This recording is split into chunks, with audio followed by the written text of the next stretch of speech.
The story of the Hillman Husky begins far earlier than the car itself.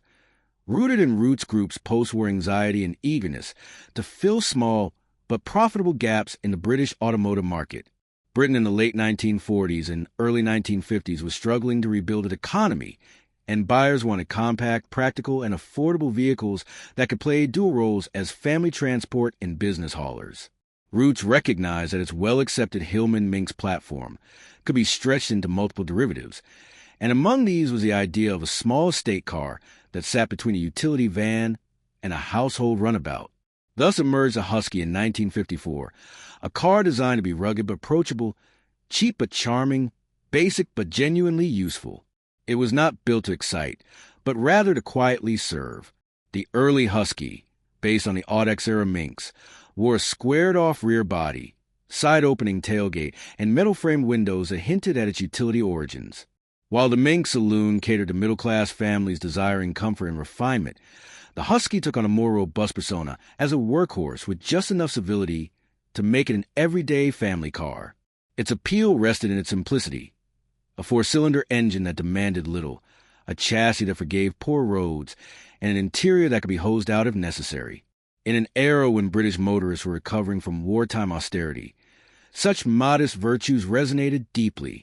The Husky quickly found its place with small businesses, traveling salesmen, and even young families seeking a versatile estate without the cost of a full-size wagon.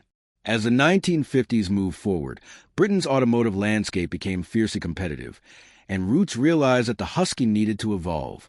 The second series models adopted cosmetic improvements and mechanical refinements as the company attempted to keep pace with rivals from Ford and Austin. Yet the basic philosophy remained unchanged. The Husky was still a utility-focused estate born from a Minx platform. The simplicity of its engineering was both a strength and a limitation. Strength, because repairs remained cheap and the car could be maintained by almost anyone with a spanner. Limitation, because the British market was beginning to demand more comfort, sophistication, and interior refinement, qualities difficult to graft onto a car whose very existence was founded on frugality. Roots also struggled with the challenge of marketing the Husky without cannibalizing its broader product lineup. The company was juggling multiple overlapping models across Hillman, Singer, and Sunbeam sub-brands, a strategy that once worked but was increasingly burdensome as profit margins narrowed. The Husky risked stepping on the toes of the more refined Minx estate, while also failing to fully replace the utilitarian Commer vans. As a result, Roots found itself maintaining a niche model that did not neatly fit into any single market category.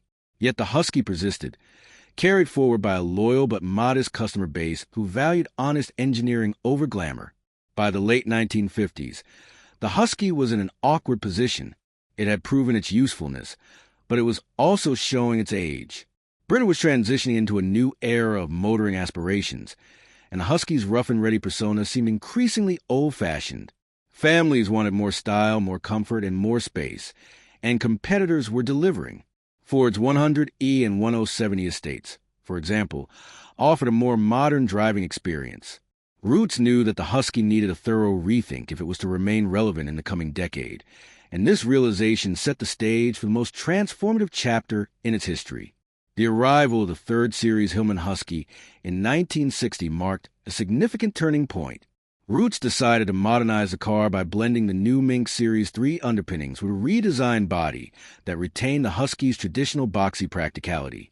This generation introduced a forward-hinged tailgate, a flatter roofline, improved visibility, and more contemporary styling cues. While still unmistakably utilitarian, it finally looked like a 1960s machine rather than a throwback to post-war design. For many buyers, this was the moment the Husky matured from a mere budget estate into something approaching a lifestyle vehicle. Mechanically, the new Husky offered modest improvements that helped to keep pace with changing expectations. Roots introduced more robust suspension tuning, slightly better interior trim, and a refined version of the 1,390 cubic centimeters engine, which, while far from powerful, gave the Husky a more competent feel on open roads. Yet limitations persisted. The car remained underpowered. The cabin was still Spartan, and the load area, though practical, did not match the increasing appetite for more versatile and car-like estates. Buyers appreciated the Husky's honesty but also recognized its compromises, especially as Britain saw the rise of more polished competitors. The 1960s also marked the beginning of Roots Group's corporate troubles, and these issues deeply affected the Husky's future. As development budgets tightened, the Husky received incremental improvements rather than the comprehensive redesign it arguably needed. Meanwhile, the company was under pressure from growing foreign competition and the cost of maintaining multiple badge engineer models. Chrysler's gradual acquisition of Roots complicated the situation further. American management sought to rationalize the lineup, streamline production, and focus on higher profit vehicles, none of which favor a quirky utilitarian estate with limited global appeal. Despite these challenges, the Husky remained valued among tradesmen, dog owners, campers, and rural families. Its ability to carry awkward loads, traverse rough country lanes, and offer cheap motoring kept it alive longer than many expected. The car occupied a small but steady niche, benefiting from the loyalty of owners who appreciated its dependability. But niche loyalty could not shield it from shifting market dynamics. The emergence of more refined estate cars, such as the Ford Anglia 105e estate and the Vauxhall Viva HA van derivatives, chipped away at the Husky's core customer base. By the mid-1960s, even this modest demand was under pressure, younger families were turning toward more stylish vehicles.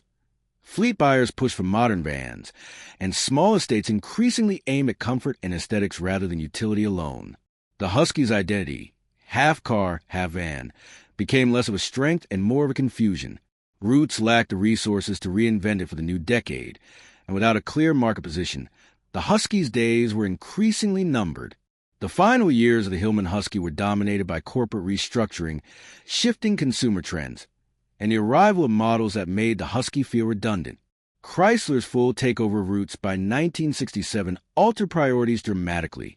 The American parent company wanted a simplified, globally coherent product strategy, and small niche estates like the Husky did not fit this vision. At the same time, economic pressures pushed manufacturers to target vehicles with broader market appeal. The Husky, with its utilitarian charm and narrow customer base, was vulnerable. It represented an older philosophy of motoring, simple, frugal, and purpose-built. But the market was now leaning toward multipurpose family estates that blended comfort with practicality, a formula the Husky could not fully deliver. Another problem was its aging platform. Although the Husky had received cosmetic and mechanical updates, its fundamental architecture remained tied to the Minx derivatives of an earlier era. The new generation of cars arriving in Britain had more modern suspensions, better ergonomics, improved safety features, and larger, more efficient interiors. As customer expectations rose, the Husky's limitations became glaring. It could not match the refinement of Ford's Cortina base estates or the clever packaging of the Austin/Morris 1100 Countryman models. Even Roots' own aero-based estate cars, introduced later in the decade, overshadowed the Husky by offering contemporary design and far better road manners.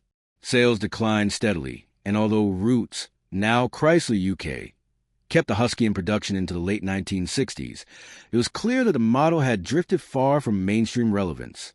The once useful merging of van toughness and car civility had become outdated as consumer priorities shifted toward comfort, elegance, and modern engineering. Fleet and commercial buyers gravitated toward purpose-built vans, which had improved dramatically since the Husky's heyday.